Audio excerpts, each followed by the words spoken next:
رمضان کریم۔ رمضان کے شروع کے دنوں میں ایک امیر عورت گوشت کی دکان پہ گئی۔ وہاں اس نے قیمہ، دستی اور کلیجی طلب کی۔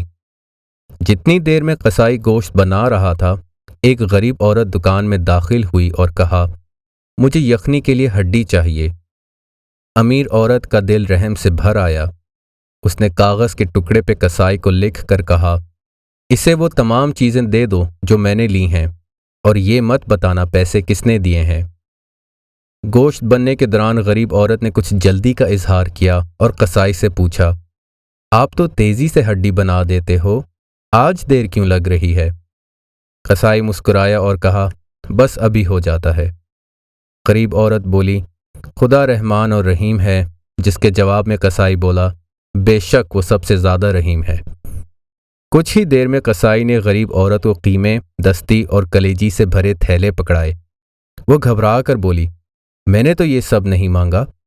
قصائی نے جواب دیا، آپ ہی نے کہا تھا کہ خدا رحمان اور رحیم ہے۔ غریب عورت نے تھیلے لینے سے انکار کر دیا۔ وہ نہیں جانتی تھی کہ امیر عورت پیسے دے چکی ہے۔ قصائی اصرار کرتا رہا کہ یہ خدا کی طرف سے ہے، اور بالآخر غریب عورت نے گوشت قبول کر لیا۔ امیر عورت بہت خوش ہوئی، مگر حیران ہوئی جب قصائی نے پیسے لینے سے انکار کیا۔ آپ صرف اپنے پیسے دیں گی اور غریب عورت کا حصہ میرے ذمے ہے۔ امیر عورت نے اصرار کیا اور دونوں نے آدھی آدھی قیمت آپس میں بانٹ لی۔ امیر عورت گوشت کی دکان سے نکلی تو دیکھا غریب عورت دوسروں میں گوشت تقسیم کر رہی ہے۔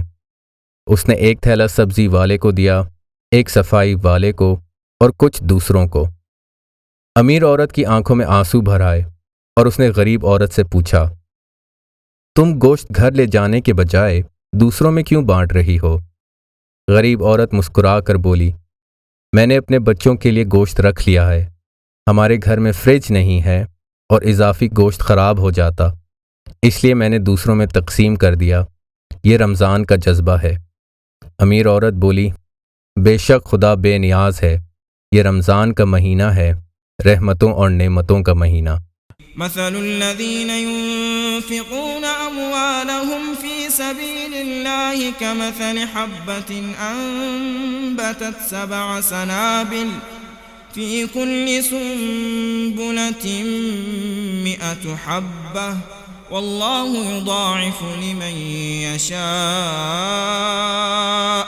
والله واسع عليم۔